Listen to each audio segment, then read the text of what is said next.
Okay, sorry about that, Flosstube. I'm not entirely sure why my camera cut off on me and said the file was too large. I did go in, my camera has updated a couple times, and I have a feature now where pictures that I delete stay in the camera for 7 days until they permanently delete.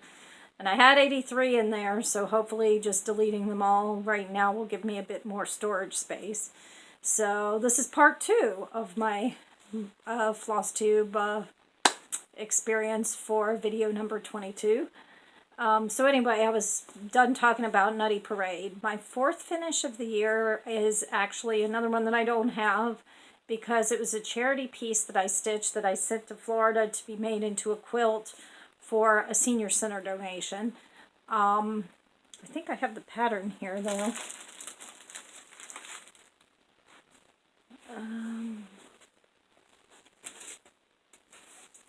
Actually, I'm not sure what I did with the pattern right now. Oh, here it is. But I'm a part of the Yahoo group, World of Charity Stitching, and they do a lot of work for senior centers, collecting bookmarks for literacy programs, things like that. And the latest, and you can donate any kind of cross-stitch square, any theme that you want to. They make a lot of walker bags, things of that nature where they don't have particular themes, but when they do quilts, they have themes. And the theme for this particular quilt that they were doing for the senior center was months of the year. And so I signed up to do July thinking it was going to be something patriotic, but it actually turned out to be a sunflower, which was really cool because sunflowers are one of my favorite flowers. So I received the pattern. It was this Heart and Hand Monthly Mania. And I didn't stitch it with the called for colors. I basically, those of you who are on Stitch Mania saw the picture. I used variegated DMC 90 for the flower. Oh, excuse me, for the flower, and just kind of changed up the colors a little bit. But the only requirement that you have to follow, the only rules, so to speak, for these quilt squares is that they have to be stitched on an 8" by 8" square of Aida or even weave. And when you're doing your own stitching, it just can't be a pattern bigger than 5 inches square, just for the allowances needed to make it actually into a quilt square. So I stitched that one, and I sent it on earlier in the week. So it's on its way to Florida. It might have made it there already. I haven't checked my email to see if the moderator of the group received it. But along the lines of doing the tribute to Michael, I really enjoyed doing charity stitching, because to me it's a way that I can take something I love to do and make a difference in someone else's life. And it's not the first charity piece I've stitched. The actual first one I stitched right after the Virginia Tech massacre for a quilt that was donated to the school, because I'm a Virginia, and I didn't go to Virginia Tech, but I had a lot of friends in high school who did. I got accepted at Virginia Tech, but I went to JMU. So, it just means a lot to me to know that I can use something that I love to do to make a difference in someone else's life, or to say, hey, I know it's not going well for you right now, but, love you and sending good vibes your way. So that was the 4th finish of the year. And the 5th finish, I just finished yesterday. I started it on March 22nd. Good Lord, no, it didn't take that long. May 22nd, because I wanted something to stitch on over the Memorial Day weekend that was not the Old Glory sampler I've been working on. And so this was one that I bought for those of you who are new to my channel. And by the way, I think I've gained 100 followers in the time that I haven't made another video, so I totally appreciate it. I totally appreciate all your support. But this one was one that I bought. It kitted up last year when I went to Utah for the BYU game and met up with Kay, and we went to Shepherd's Bush. It's the Bent Creek Flag of Stars, and I was kind of glad that I posted the picture today, because I had forgotten that it was the anniversary of the Normandy invasion, the 73rd anniversary. So this felt like a nice tribute to all those who are willing to sacrifice themselves to protect our way of life. And here's my version of it. I really truly love the way it turned out. It's stitched with pearl cotton, number 5 size pearl cotton, which was a first for me. I've never used anything other than the usual. Well, that's not true. I've stitched with like silk thread, but I mean, pearl cotton is its own type of thread. And the fabric that came in the kit, I don't know how to describe it. It's like linen, but it's very, very stiff. And it doesn't quite feel as stiff as, like, say, the burlap material I've seen at Michael's and other places. But it is very stiff. It's much stiffer than a regular piece of linen. So I'm not sure what kind of fabric it is, but I think it turned out well. Now, funny story, because it made me think of McKenna when it happened. There was supposed to be an additional white star up here in this blue spot, but somehow when I was stitching, what I did was I stitched the dark blue first, and then I went in and I was stitching, I stitched in the white stars. So when I stitched the dark blue first, there were gaps where the white stars were supposed to be, and there was one up here, and I don't know how I ended up getting one row off, and I had to compensate for it up here. But there was a row missing in one of the stars, and I swear to you, it looked like a middle finger. And I think of McKenna when I think of this story, because, you know, she's seen all kinds of lady bits and all kinds of interesting little doodads in the piece that she's done. And I just had to laugh, because there was a star. It was like this star here, but it was missing that bottom row.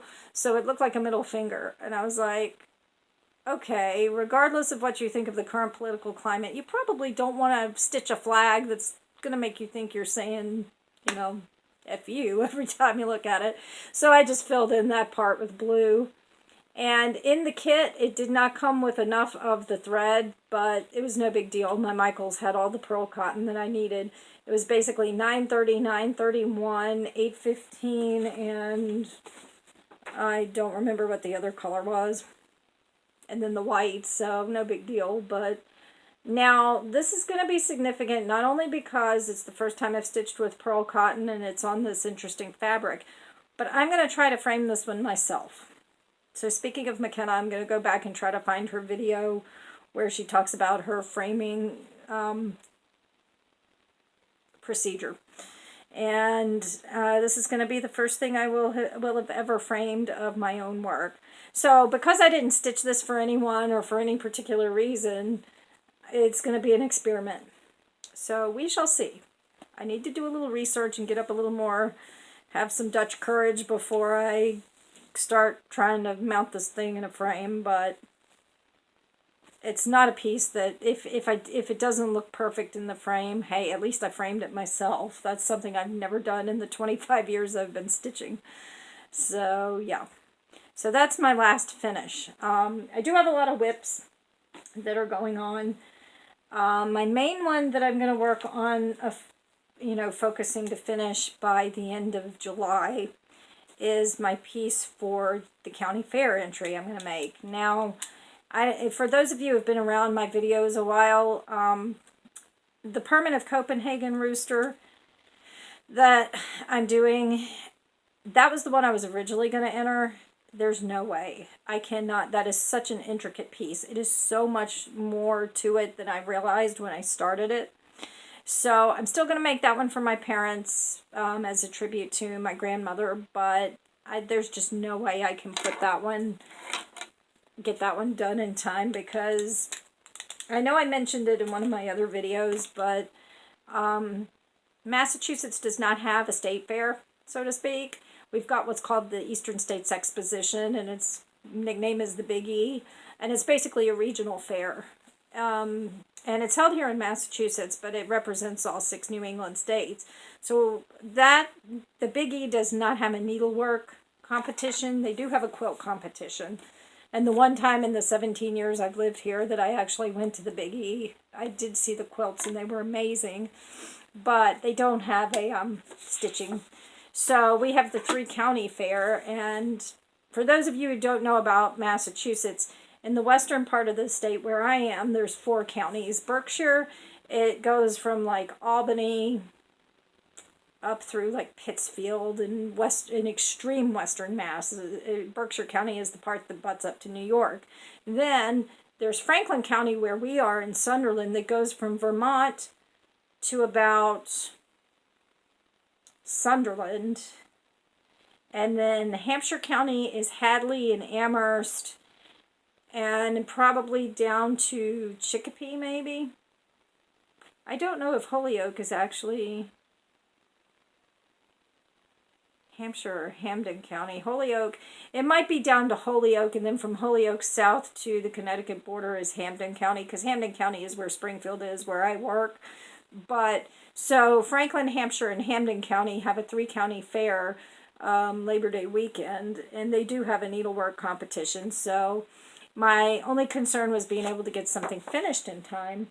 So this is the piece that is a current whip that I'm going to really pour the work to get it done. This will be my 6th finish of the year when I finish it. And it's a piece from White Willow Stitching, and I ordered it on 123stitch.com. I actually have another one of their patterns that's a tribal football helmet that I'll eventually do. But this is the, I'm trying not to show because the pattern is printed on the same page. It's just like a piece of cardstock. So the pattern's on the same page as the picture. But, see, I don't want to do anything to screw this up. There we go. So it's a tribal rooster. It's very, very cool. I am stitching it on a piece of 32 count ale fabric from Picture This Plus. Picture This Plus is pretty much my go-to for hand-dyed fabric.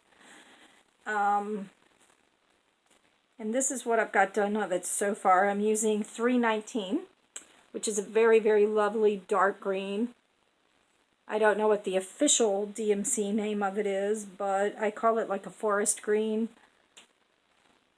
And that's part of the tail. And the tail is going to come up this way, and then out here will be the body and the head of the rooster. And I just realized I showed you that. I didn't even show you that. I'm not holding it up high enough. But the tail is going to come up this way, and then the head and the body of the rooster will be down here. So this one will be my next one that I really work on a lot. The nice thing about it being a monochrome pattern and being a tribal pattern is with the different, like, I've worked it in different chunks, if that makes sense. So, like, I've stitched this, and then I've done each little separate chunk of the pattern. So it makes it go by fast. So this one will be my next finish. And if I have it done by the end of July, because I have to have it, the fair starts Labor Day weekend.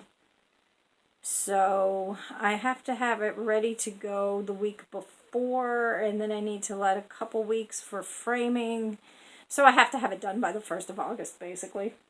But I will. It's not a hard piece to stitch. And it's quite different than most things I've ever stitched, so it's actually a really nice, it's really kind of a nice departure from my usual stuff, so. And this one, will go in my kitchen, because I'm still going to stitch the other rooster for my parents. But that one's just on a hiatus. Not because it was, I just realized it was too big a piece, and that one I'm not in any set time frame to do. So let's see. I started briefly Lindy Stitch's Emily Dickinson as my homegirl pattern, because I went to see A Quiet Passion, which I've been a Dickinson fan for years. I mean, her obsession with death and darkness and all that really spoke to me as a teenager, I guess. And I really wanted to like the movie. But I did not like their depiction of her. It's very hard to get a good historical bead on Emily Dickinson as a person and a writer, because she was recluse, she didn't keep journals. I've got what's considered the definitive biography of Emily Dickinson that was based on all her letter writing and everything.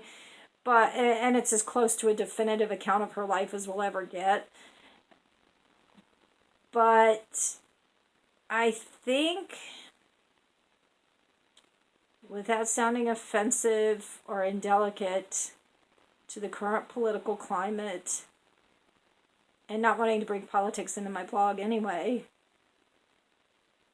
they tried too hard to make her relevant to a modern audience, if you catch my meaning. And while I think she may have had a streak of feminism in her, I don't think that was what defined her.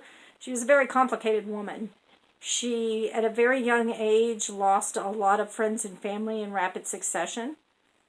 And as she got older, when she was like my age, she was her mother's caregiver. Her mother was very, very ill the last few years of her life. And as you know, that anyone who's ever had to care for an aging parent through an illness knows that that takes a hell of a toll on someone.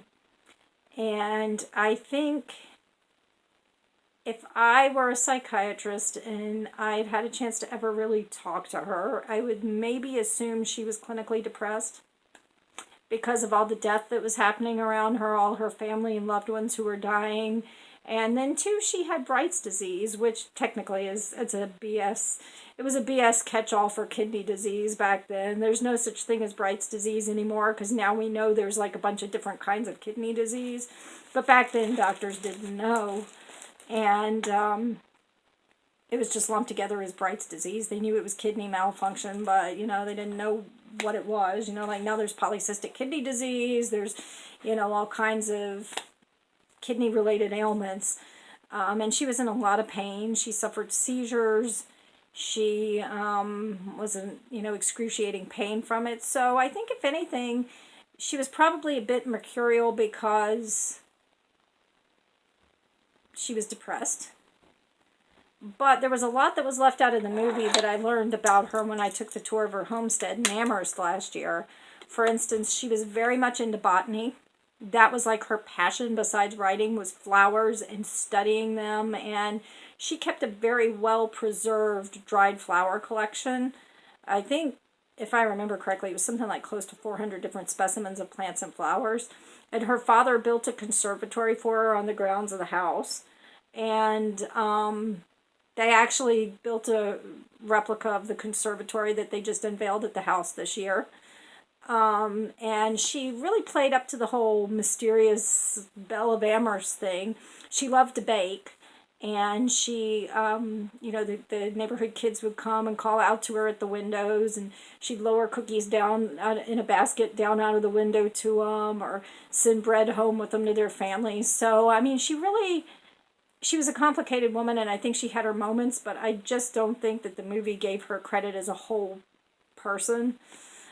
So that night I was so pissed off, and my husband was like, well, why don't you start your Emily Dickinson cross-stitch? So I did. I have hardly done anything on it because I didn't get started with, I got started with it late one night, and, you know, I just haven't, because I was trying to finish other things first, I haven't gotten back to it. So that's all I've done, is the little banner where it's going to have her name in it. And this is a piece of fabric that the lovely Danielle sent me. It's not showing up the best, but it's a kind of pale blue with purple in it. And I thought, since, without showing you the pattern, since these are all the colors, you know, teals and dark purples and light green and light purple and dark gold and all, I thought this fabric would work well for it. So at some point I'm going to go back. I'm starting to do some Emily Dickinson inspired writing on my blog, and I think what I'm going to do is do a weekly blog post where I share one of my favorite Dickinson poems and what it means to me, or how I interpret it, and on my blog. So I might get back to stitching on this as a way to stay motivated with my writing. So that's one of my whips, but one of my not very much touched whips, I guess you could say. So there's that. And then I've also been slowly but steadily working on my robot sampler. It was in volume 224 of, which magazine was this? Was it just Cross Stitch? Well, now where is my other part of the pin? Oh, which magazine did this come from?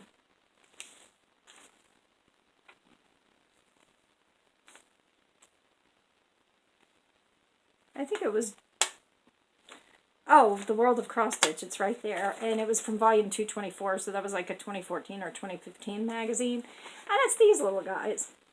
Well, I've gotten the little blue dude here, or doodad, as the case may be. Don't know if robots have a gender. Probably not, but this little blue one here, and this little orange and yellow one.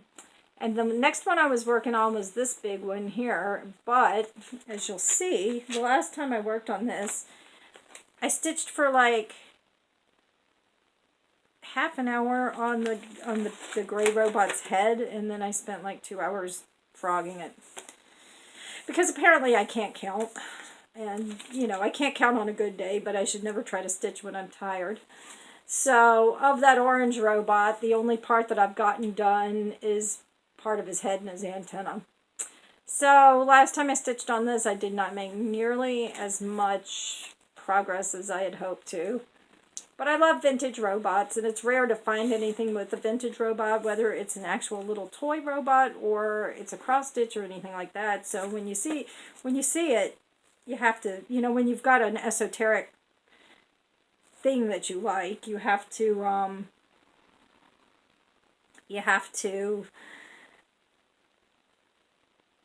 take advantage of it while you've got it.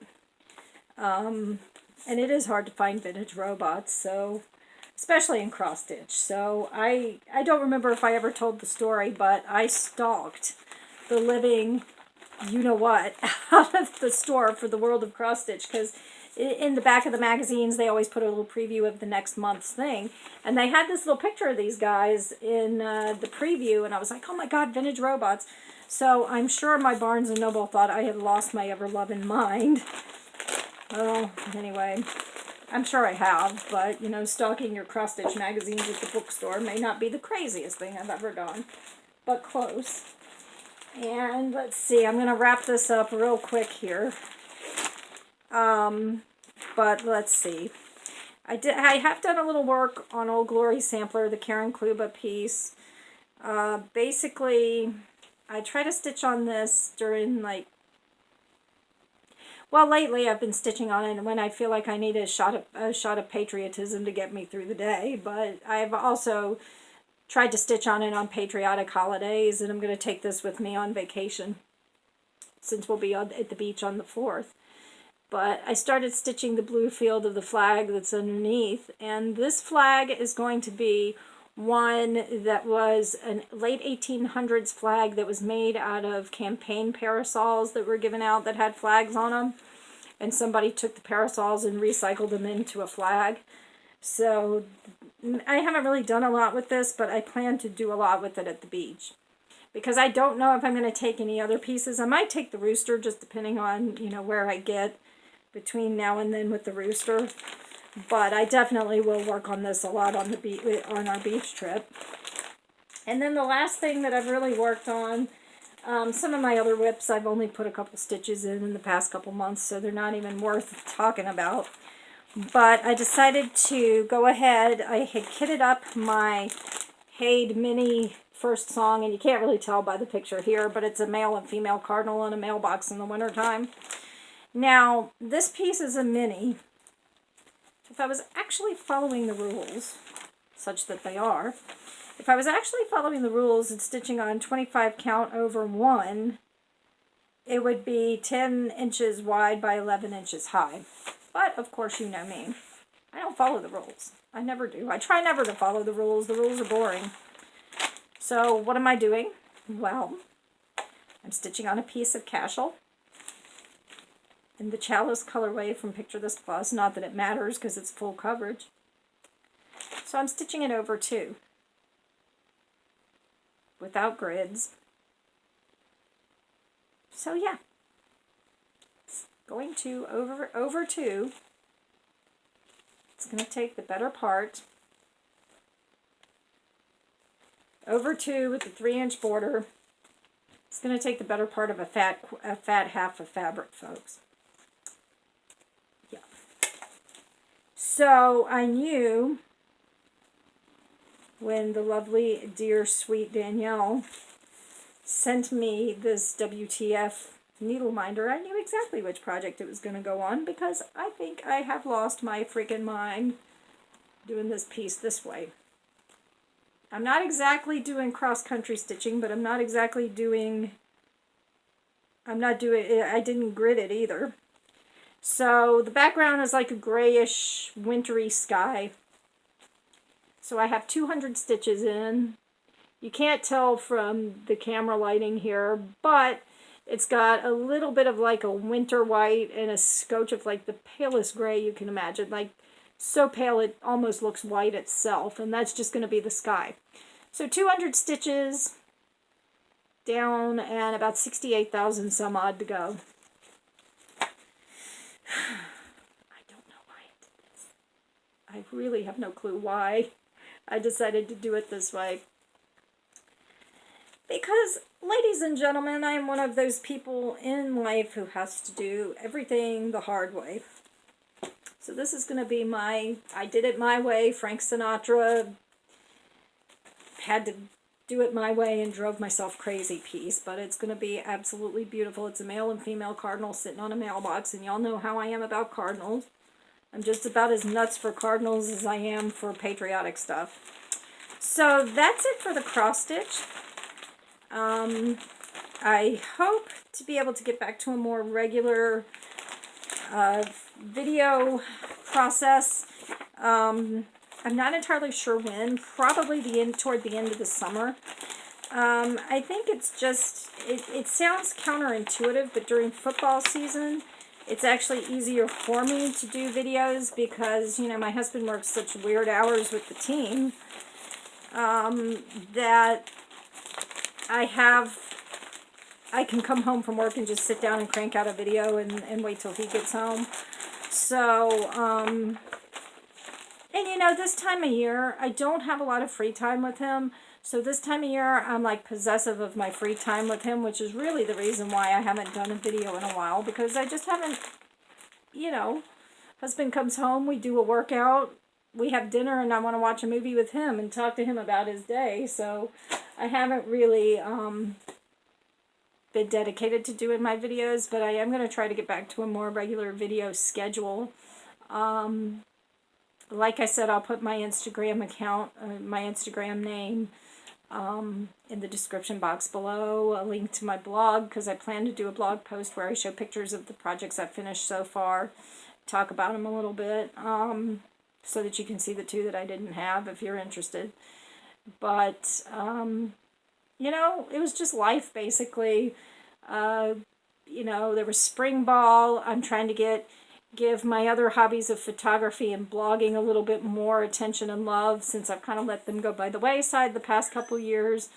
And, you know, it's just stuff. You know, we've been to Vermont twice since my last video. The last trip we took to Vermont, we went up on graduation day because we just clear out. We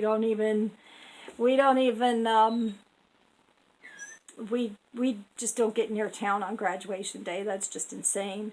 So on May 12th, we drove up to Vermont. We actually started in the Keachie Valley at the Cabot Cheese Outlet, which, oh my God, Cabot cheese. I'm going to sound like a cheese geek, but I am. So I guess it's good that I sound that way. 31 different kinds of cheese. Now, I'll be honest, my favorite cheeses for like sandwiches or provolone and stuff, but my favorite snack cheese is cheddar. And they do cheddar all kinds of ways, and it's just so good. I mean, it's Vermont cheddar. So we went to the cheese outlet and stocked up on some stuff, because in the grocery stores here, you can only get a couple kinds. I mean, there's 31 different kinds of Cabot cheese, but you can only get a couple here. So we stocked up on some that we can't get here. And then we went to Rockingham, which is south, for, hey, hon. You'll never see him. He won't get in front of the camera. He leaves this YouTube thing to me. So, anyway. So, we went to Rockingham, which is just a little south of the Keachie Valley, which is where the Vermont Country Store is. And I really can't explain the Vermont Country Store. You'd have to go on their website. It's vermontcountrystore.com, thevermontcountrystore.com. But they have a lot of vintage things, you know, like vintage stuff from the 40s and 50s, candy that, you know, like candy from your childhood, all kinds of home remedies, soaps and perfumes and things that have started. It's really hard to explain, but we shop through the catalog all the time or shop online there all the time. But we'd never actually been to the real outlet, so we went up there. That was fun. Just getting to see it all in person, you know, the stuff that we order on a not so frequent basis. But so we've been to Vermont twice. We went to Rhode Island, and we were initially going to go and do an artillery museum tour, but when we got there we found out you had to make an appointment.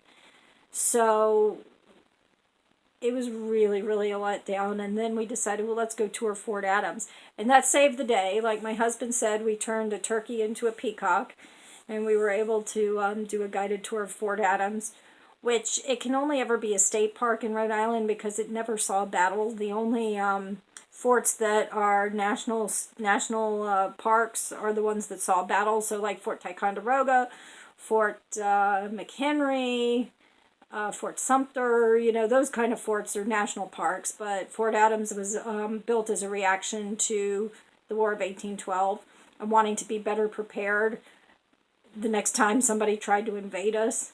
So, you know, it was a training facility, but fortunately they never saw a battle. But we went and toured that, and that was amazing. And, you know, since then we've just been lying low, doing our thing. Football kind of keeps us busy this time of year. He works every Sunday in June, except, well, he didn't end up working this past Sunday because they decided that they didn't need him to schlep all the way out to Gillette to go film the high school kids. They weren't really interested in pursuing his recruits. But next Sunday he's going to have to work here in Amherst. Saturday after that he's got to work because he's got the Sunday off before our anniversary. He's got the 18th off. And then the weekend after that he works Friday through Sunday. So, yeah, football's a much more year-round prospect than some people think. So that's going to tie us up. And then we'll be in Hilton Head first week of July. And then when we get back, it's only a couple weeks before football practice starts. And then the season starts on the 26th. There's only 3 games that weekend. That's our game against Hawaii, BYU's game, and either Central or Southern Florida. I can't remember which, but there's only 3 games. So we're actually going to be on real TV. I don't consider ESPN3 real TV, which is because it's like the streaming service on the website.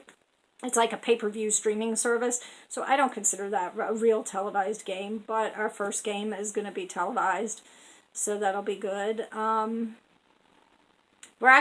Temple game is going to be, it's a Friday night game, and we're going to be on ESPNU, which is actual televised. So, yeah, the year has been shooting by so fast. The only thing is it doesn't feel like summer. I'm wearing my sweats right now. It poured rain all day today. It's been in the 50s. And then it's supposed to gradually warm up, but then, like, next week, Monday is supposed to be, like, 89. And then it's supposed to go back to being in the 70s, so who knows. I think Massachusetts missed a global warming memo or a climate change memo somewhere along the line, but at any rate, we're still here, even though we're freezing. And I promise it will not be quite as long between videos next time. You know, I do appreciate my new viewers, and I appreciate you for sticking in there and hanging in there with me when it took me so long to do a new video. And I really appreciate everyone's support. So until next time, I wish you happy stitching and a happy life. Bye.